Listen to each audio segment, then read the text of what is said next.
এই বিকেল থেকে কি এত লেখাপড়া করছো বলো তো? চিঠি লিখছি। তা কাকে চিঠি লিখছো শুনি শুনি? আমার শাশুড়ি মাকে লিখছি গো গিন্নি। তা আমার মাকে হঠাৎ চিঠি লিখছো কেন? এক সপ্তাহ পরেই তো জামাই ষষ্ঠী, তাই মন্ত্রীমশাই সব আবদারগুলো একে একে লিখে ফেলেছেন। তুমি আমার মায়ের কাছে আবার কি আবদার করছো বলো তো?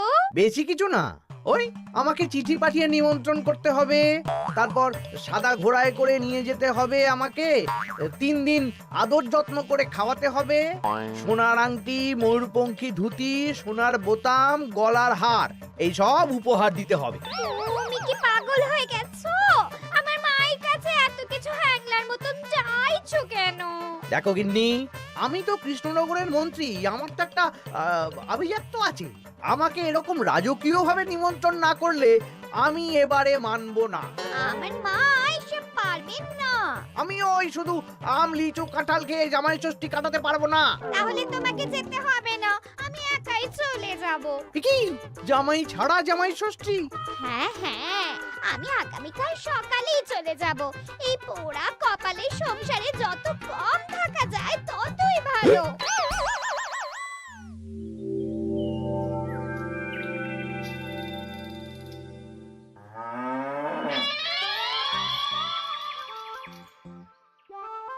এই চলো চলো চলো চলো।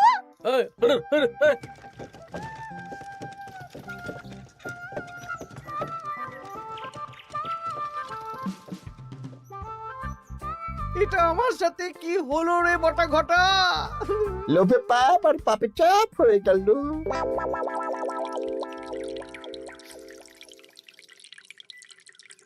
বাহ বাহ, আজ সবাইকেই বেশ খুশি খুশি দেখাচ্ছে।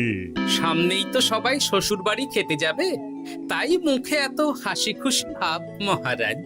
হ্যাঁ, পরের সপ্তাহেই তো জামাই ষষ্ঠী। তা মন্ত্রী, তোমার কি খবর? আমারও ভালোই খবর। তুমি এত চুপচাপ কেন? আমার জন্য তো আমার শাশুড়ি মা এলাহি আয়োজন করেন, এবারেও নিশ্চয়ই করছেন। কিন্তু গিন্নিমাকে যে দেখলাম আজকেই আপনার শ্বশুর বাড়ি চলে গেলেন, মুখটাও কেমন ভার ভার ছিল। আপনার সাথে ঝগড়া হয়েছে নাকি? না না, ঝগড়া কেন করতে যাব? আমি তো গিন্নির সাথে মিষ্টি সুরে কথা বলি। তা গোপাল, তোমার কি খবর? আমার আর কি মহারাজ, এখন তো আর আমি জামাই ষষ্ঠী যাই না, আমাদের নিজেদের মেয়ে জামাই আছে, তাদের নিয়েই ব্যস্ত থাকি। ও, তাই এবারে তারা আসছে তো? হ্যাঁ, আমার গিন্নি তো তাদের জন্য অনেক তো ভাবনা চিন্তা করে রেখেছে। ওই আম, কাঁঠাল, লিচু তো আছেই, তার সাথে ওই ইলিশ মাছ, কাতলা মাছ, 5 রকমের সবজি, 2 রকমের ডাল, আরো কত কি। বাবা বাবা, বেশ বেশ, তাহলে তোমাদের সবার জামাই ষষ্ঠীতে ছুটি থাকবে। সব কেনাকাটা করতে হবে তো।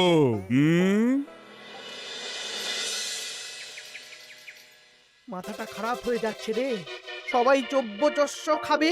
মন্ত্রীমশাই, এই তো সুযোগ। কিসের সুযোগ? আমি বলতে চাইছিলাম যে এই সময় সব সভাসদেরাই তো জামাই ষষ্ঠীর নিমন্ত্রণ রক্ষা করতে শ্বশুর বাড়ি যাবে, আর সবাই কিছু না কিছু কিনে নিয়ে যাবে। হ্যাঁ, শাড়ি, গয়না, মিষ্টি। আর গোপাল তো ওর জামাইয়ের তদবির করতেই ব্যস্ত থাকবে। গোপালও কেনাকাটা করবে, তাই এই সুযোগটা হাতছাড়া করা যাবে না। হ্যাঁ, সবাই হাত খুলে খরচ করে কেনাকাটা করবে, আর আমি ওই কেনাকাটায় ভাগ বসাবো। একদম এইটাই বলতে চাইছিলাম। শোন, তোরা শুধু ভাবনা চিন্তা করে নে কিভাবে কুচির কাজটা করা হবে। আমি আগামীকাল রাজসভায় একটু বিশদে জেনে নেব যে কে কি কবে কিনছে। কেমন? বেশ, তাহলে তো কাজ আরো সোজা হয়ে গেল। আমরা সোজা কাজ করব, আপনি মজা নেবেন। একদম।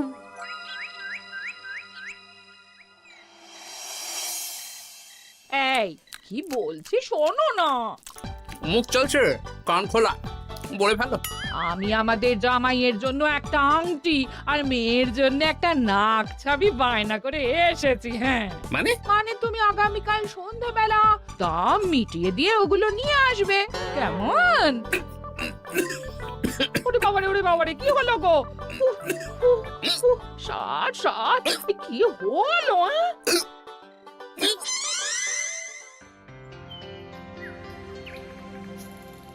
তোমার মুখ ওরকম বাংলার পাঁচের মতো হয়ে আছে কেন? আর বলবেন না মহারাজ, গিন্নি আমাদের মেয়ে জামাইয়ের জন্য একটা আংটি আর একটা নাক ছাবি বায়না করে এসেছে। আজ সন্ধেবেলা আবার সেগুলো নিয়ে আসতে হবে। গোপাল তাই খরচের ভয়ে পাগল হয়ে যাচ্ছে। তা বাকিদের কেনাকাটা কত দূর? আমি ভাবছি ওই আগামীকাল দুপুরেই সব কেনাকাটা করে নেব। শ্বশুর মশাইয়ের জন্য ধুতি, শাশুড়ি মায়ের জন্য ভালো শাড়ি, হ্যাঁ, আর তারপর ওই ফল মিষ্টি আরো অনেক কিছু, হ্যাঁ, সব কিনতে হবে। আমি তো ভাবছি আজকেই কিনে রাখবো, সন্ধেবেলা একটু যাওয়ার আছে। আমি তো বিয়ে করিনি, তাই আমার জামাই ষষ্ঠী নেই। আমি তাই হাত গুটিয়ে বসে থাকবো। আর বাকিদের? আমার মহারাজ, বুঝে গেছি, তোমরা এখন থেকেই ব্যস্ত হয়ে পড়েছ। ঠিক আছে, তাহলে আমি এখনই ছুটি ঘোষণা করলাম।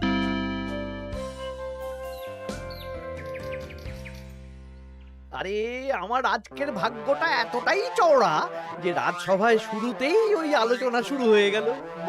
মানে গোপালের মুখ ভার ছিল, নিজেই কারণ বলে দিল যে আজকে সন্ধ্যাবেলা জামাই আর মেয়ের গয়না কিনতে যাবে। আচ্ছা, আর বাকিরা? বাকিদের ব্যাপারও জেনে নিয়েছি। আমি একটা তালিকা বানিয়ে রেখেছি। কিসের তালিকা? এই যে কে কখন কি উপহার কিনতে যাবে। আরে বাস, তোরা দিনে রাতে চুরি কর, বুঝলি, সারা রাজ্যে চুরি কর। রাঘব বোয়ালের খবর তো আমি দিয়েই দিলাম। এর সাথে সাধারণ প্রজাদের ঘরেও চুরি করব? একদম। মন্ত্রীমশাই, এবারে হিসেবটা 50-50 হবে তো? মানে ওই আমরা যা চুরি করে আনবো তার অর্ধেক আপনার আর অর্ধেক আমাদের। কারণ এবারে তো আর গিন্নিমা নেই, তাই আপনার খরচ নেই। এই তোরা কার সাথে কার তুলনা করছিস? আমি এই রাজ্যের মন্ত্রী, তোদের কাজ দিচ্ছি, এটাই তোদের অনেক ভাগ্যের ব্যাপার। হ্যাঁ না, হ্যাঁ, যা পাওয়া যাবে তার 80 ভাগ আমার আর 20 ভাগ তোদের। তোরা দুজনে ওই 10-10 করে নিস, যদি না পোষায় বলে দিস। আরে বাবারে, না না, ঠিক আছে, আপনার শর্তেই রাজি। তোরা চুরি করবি মুখ ঢেকে বা মুখে কালো রং করে, আর গায়ে হাতে তেল মেখে নিবি, ভুলিস না। আচ্ছা মন্ত্রী মশাই, মনে থাকবে। বুঝলে রানী, আমি সব সভাসদদের আজকে থেকেই জামাই ষষ্ঠীর ছুটি দিয়ে দিয়েছি। ভালোই করেছেন। চলুন না, আমরাও আগামীকাল বেরিয়ে পড়ি। হ্যাঁ, তাহলে তো ভালোই হয়। সারা দিন রাত এত কাজের চাপ, এত হিসেব নিকেশ, কয়েকদিন একটু ঘুরে এলে মাথাটা হালকা হবে। তাহলে মহারাজ, আমি এখনই সব গুছিয়ে রাখতে বলছি। কাল সকাল সকাল বেরিয়ে পড়বো। বেশ বেশ, তাই করো, সেটাই ভালো হবে।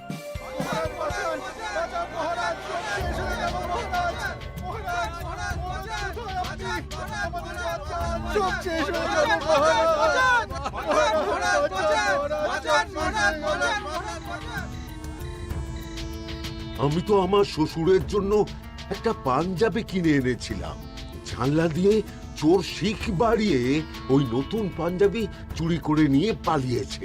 আমিও একটু আগে ওই দুটো থলে নিয়ে কেনাকাটা করে ফিরছিলাম, তারপর দেখি দুদিক থেকে দুটো কালো মতন মুখের লোক এলো আর ছোঁ করে আমার হাত থেকে দুটো থলে নিয়ে পালালো। ছি ছি সেনাপতি, তুমি না আমাদের রাজ্যের সেনাপতি, আর তোমার হাত থেকে চুরি হয়ে গেল? দুটো চোরকে ধরতে পারলে না? অনেকক্ষণ ছুটে একটা চোরকে ধরে ফেলেছিলাম মহারাজ, কিন্তু ওর হাতে এত তেল মাখানো ছিল যে যেই হাতটা ধরি অমনি পিছলে পালিয়ে যায়। মহারাজ, আমার তো বাড়ি থেকে দুটো পাতা কাঁঠাল নিয়ে পালিয়েছে, সাথে একটা রূপোর বাটি। ভেবেছিলাম এই বছর জামাইকে রূপোর বাটিতে পায়েস খাওয়াবো, কিন্তু সর্বনাশ হয়ে গেল। বলো কি? আমি তো ভাবছিলাম কালকেই নিজের শ্বশুর বাড়ি চলে যাব, কিন্তু এই পরিস্থিতিতে কি করে আর যাব বলো তো? শোনো সেনাপতি, সবাইকে বলে দেবে আগামীকাল রাজসভায় আসতে, আর রাজ্যে সুরক্ষার ব্যবস্থাও বাড়িয়ে দাও। আচ্ছা মহারাজ। বলি, দামটা আর একটু কমাও না। না না না, এর চেয়ে কমে দিতে পারবো না। তুমি যা বলছো তাতে শুধু আংটি হবে, কিন্তু নাক ছাবি হবে না। আরে বাবা, আমার এখন হাতটান অবস্থা, তুমি বোঝার চেষ্টা করো। এক কাজ কাজ করো, আমাকে আমাকে তুমি ধারে দিয়ে দাও। আমার কাছে গয়না কেনার একটাই মূল মন্ত্র, আজ নগদ কাল ধার। হয় নগদ দাও, নইলে খালি হাতে যেতে হবে। বেশ, আমি তাহলে কালকেই আসবো, ধারে নিয়ে যাব। হ্যাঁ, বাবা রে বাবা, কি শেয়ানা বুদ্ধি! উহ,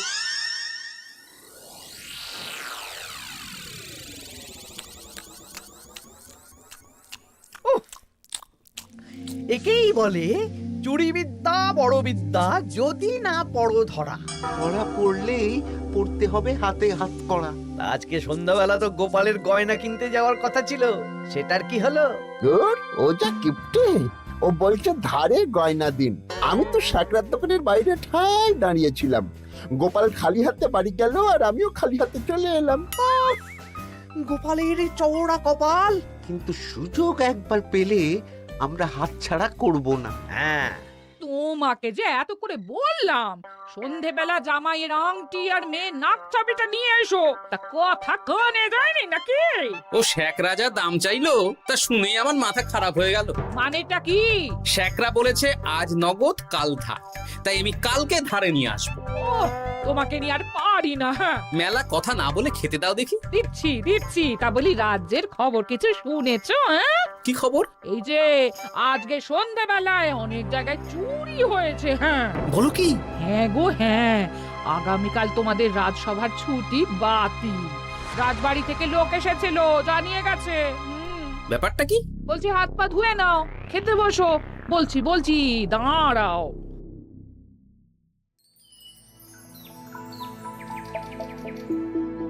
রাজ্যে এতগুলো লোকের বাড়ি থেকে চুরি হয়ে গেল। ভগবানের অশেষ করুণা মহারাজ, আমার বাড়ি থেকে এখনো চুরি হয়নি। হয়নি তো কি হয়েছে, হবে। তোমার বাড়িতেও চুরি হবে। বাবা, মন্ত্রীমশাই, আপনি কি আগে থেকেই জানেন নাকি যে আমার বাড়িতেও চুরি হবে? তা চোর কি আপনার মাস্তুতো ভাই নাকি? কি মন্ত্রী, তুমি কি চোরকে চেনো? সত্যি মন্ত্রীমশাই, আপনি চেনেন? চেনেন? না মানে এই চিনি না, আসলে ইয়ে করলাম, মানে আন্দাজ করলাম। কোন যুক্তিতে আন্দাজ করলেন মন্ত্রীমশাই? না আসলে যারা যারা এই বছর জামাই ষষ্ঠীতে যাচ্ছে বা জামাই আদরের আয়োজন করেছে, চোর বেছে বেছে তাদেরই চুরি করছে তো, তাই আর কি। ও, বুঝেছি। এটার সাথে মন্ত্রীমশাইয়ের একটা যোগ থাকলেও থাকতে পারে। আচ্ছা, যে জন্য তোমাদের ডাকা, তোমাদের যে দীর্ঘকালীন জামাই ষষ্ঠী উপলক্ষে ছুটি দিয়েছিলাম, সেটা বাতিল করে শুধুমাত্র জামাই ষষ্ঠীর আগের দিন থেকে জামাই ষষ্ঠীর পরের দিন পর্যন্ত ছুটি থাকবে। আচ্ছা মহারাজ।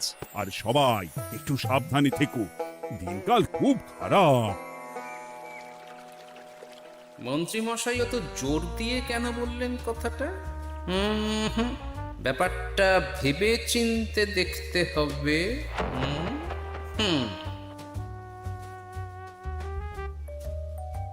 এই তো পুটি, এই পুটি, শোন শোন শোন। বলো। বলছি, তুই বাড়ি যাচ্ছিস তো? হ্যাঁ গো দাদু।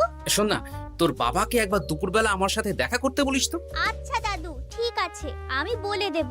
বেশ, এই তাড়াতাড়ি আসতে বলিস, কিন্তু বেশি দেরি যেন না করে। ঠিক আছে গো দাদু, বলে দেব।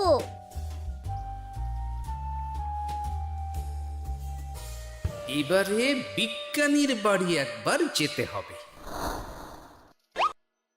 এটাই কাজ হবে তো বিজ্ঞানী? আলবাত হবে। এই হলো আমার আবিষ্কৃত বিশেষ চুলকানি চূর্ণ। একবার লাগলে 10 ঘন্টা চুলকবে। ঠিক আছে ঠিক আছে।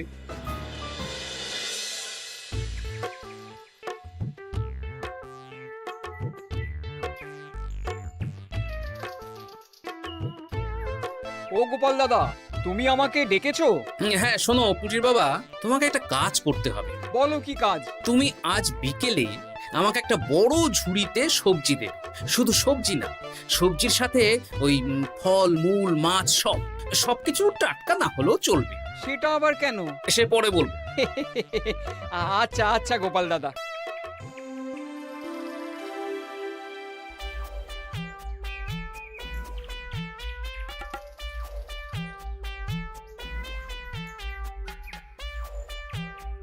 বাবা, পুটির বাবা, এত শাক সবজি ফল নিয়ে বাড়ি যাচ্ছ নাকি? না না, গোপাল দাদার বাড়ি যাচ্ছি। জামাই ষষ্ঠীর এলাহি আয়োজন করেছে তো। ও তাই তো তাই তো, বেশ বেশ, যাও যাও যাও।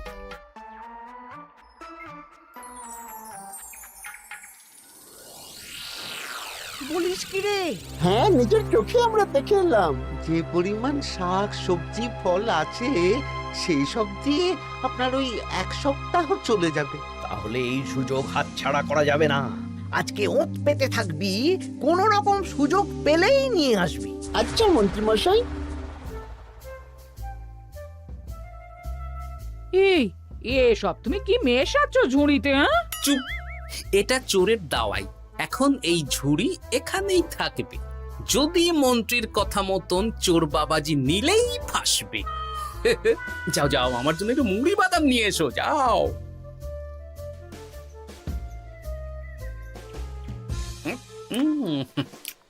আহা, মুড়ির কি স্বাদ!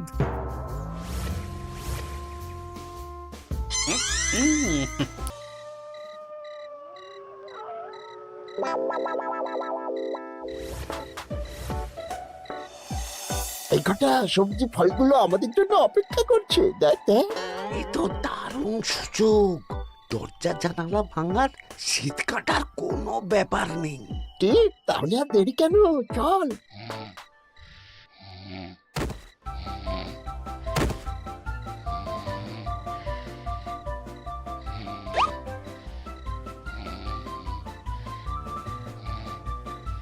ওরে বাবা রে, কি চুল করছে রে? ওরে বাবারে, আমারও হাত চুল করছে। ওরে বাবা রে, চুল করছে তো। ওরে বাবারে, এই কে রে? এই সেরেছে, গোপাল চলে এসেছে। আর পালানোর পথ নেই। এবার আমরা কোথায় যাব? কোথাও যেতে পারবি না, সারা রাত এই উঠোনেই গোল গোল করে ঘুরতে থাক।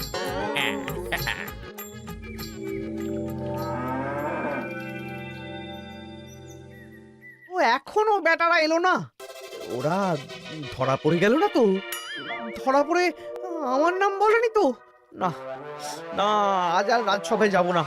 বলবো বলবো হ্যাঁ, আমার শরীর খারাপ, আমি চুরির কিচ্ছু জানি না। হ্যাঁ,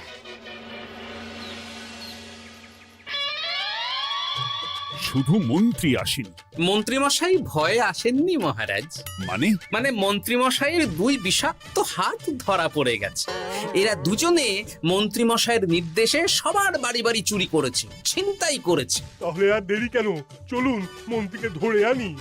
এ না হয় ধরবেন, কিন্তু উনি যদি অস্বীকার করেন, কারণ চুরির সময় উনি তো উপস্থিত ছিলেন না, যদি বটা ঘটার কথা অস্বীকার করেন। সে ভাবনাও আমার ভাবা আছে। শোন বটা ঘটা, এই তো ভালো বুদ্ধি, চলো সবাই।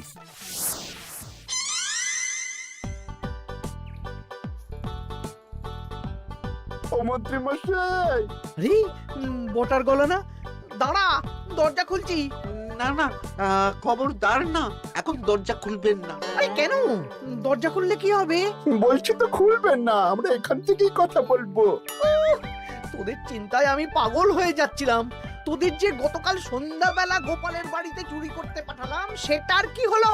সেটা আমি পরে বলবো, আগে বলুন আপনি আজ রাজসভায় যাননি কেন? আরে ভয়ে ভয়ে, আমি ভাবলাম তোরা ধরা পড়ে গেছিস। এবার আপনি দরজা খুললেই দেখতে পাবেন আমরা কি এনেছি। একবার বলে দরজা খুলুন, একবার বলে খুলবেন না। কি হচ্ছেটা কি বটা? এ কি? মন্ত্রী, তাহলে তুমি সেই চোরের মাথা? মানে মাস্তুতো ভাই, আমার চালে সব নিজের মুখে স্বীকার করে নিলেন, আর কিছু না বললেও হবে। না না না না না না, আরে ওই তো আমার চুরি যাওয়া জিনিস। ওই তো আমার শ্বশুর মশাইয়ের ঢিলে করা পাঞ্জাবি। সেনাপতি, মন্ত্রীকে আর বটা ঘটাকে কারাগারে নিয়ে গিয়ে আচ্ছা সে ধোলাই দাও। একদম মেরে জামাই আদর করব, চলুন। আমার ধরা পড়ে গেলাম। এবার সবার ছুটি, যাও যাও, আনন্দ করো, খাও আর খাওয়াও।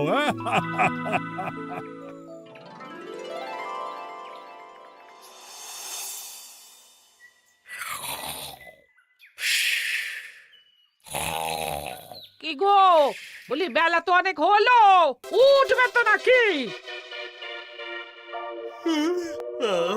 কাল সারা রাত যা ধকল গেছে, তাই একটু বেশি ঘুমিয়ে পড়েছিলাম।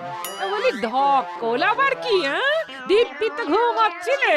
সেটা তুমি বুঝলে তো হয়েই যেত গিন্নি। আসলে সামনেই তো জামাই ষষ্ঠী, তার উপর তুমি যা আয়োজন করেছো, সেটার ধকলেই স্বপ্ন দেখছিলাম আর কি।